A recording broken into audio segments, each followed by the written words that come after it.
Les Saguenay-Chicoutimi se sont inclinés face aux Rangers de Kitchener mardi soir. Et bien que la partie était déterminante pour les parcours des deux équipes, ce n'est pas le résultat qui a retenu l'attention des partisans. C'est plutôt le geste de Jordan Tourigny à l'égard de son rival Christian Humphrey, celui-ci ayant donné plusieurs coups de patin à son adversaire, l'atteignant notamment à la cheville. Yannick Jean a défendu son joueur en conférence de presse directement après la rencontre. Ouais, moi je pensais qu'il pilait sur le hockey, là. Mais en tout cas, je vais laisser le soin c'est le département de la Ligue nationale. J'ai re-regardé la reprise, regardé la reprise. Puis je comprends Yannick Jean de défendre son joueur, c'est sa job. Mais je comprends pas. Tu sais, un coup, puis même là, s'il vise la palette, là, c'est une punition.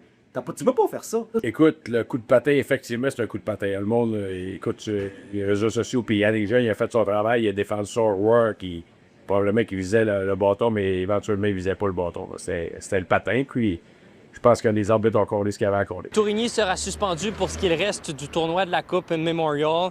L'entraîneur-chef des Rangers avait mentionné hier que ce genre d'action est l'une des pires qui peut être produite dans le sport. Well, that's a cowardless play. Stomping with the skate, that's not tough hockey. That's coward hockey. That's not in our values. If someone does that, that's the cheapest thing what you can do in hockey. I like tough hockey. I like physical hockey. But that's nothing to do with playing well. En dehors de la patinoire, le vétéran s'est vu être la cible de plusieurs commentaires désobligeants à son écart sur les réseaux sociaux de Jordan Tourigny. La Ligue de hockey junior maritime Québec s'est portée à la défense de leurs joueurs, mentionnant, et je cite, « Jordan Tourigny a commis un geste regrettable au cours de la troisième période et il le regrette profondément.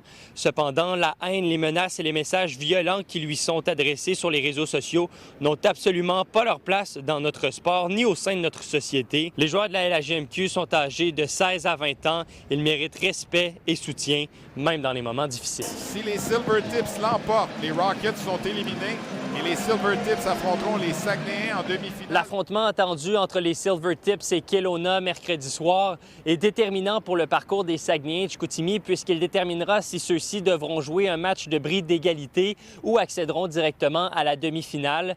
Dans tous les cas, selon notre chroniqueur sportif, l'événement qui s'est déroulé mardi soir devra servir de carburant pour les Saguenayens. Nourris-toi de ça, puis vois ça positivement, puis renforce-toi. Dis, garde, on n'aura pas Tourigny. Ce gars-là, c'est pas vrai qu'il va finir sa carrière junior là-dessus. C'est pas vrai qu'il va finir sa carrière junior sur un geste comme ça. On va se rappeler de lui pour ça. Fait que commençons par gagner les matchs qui s'en viennent. Je peux pas te dire ça va être le match de bris ou ça va être le match contre de demi-finale.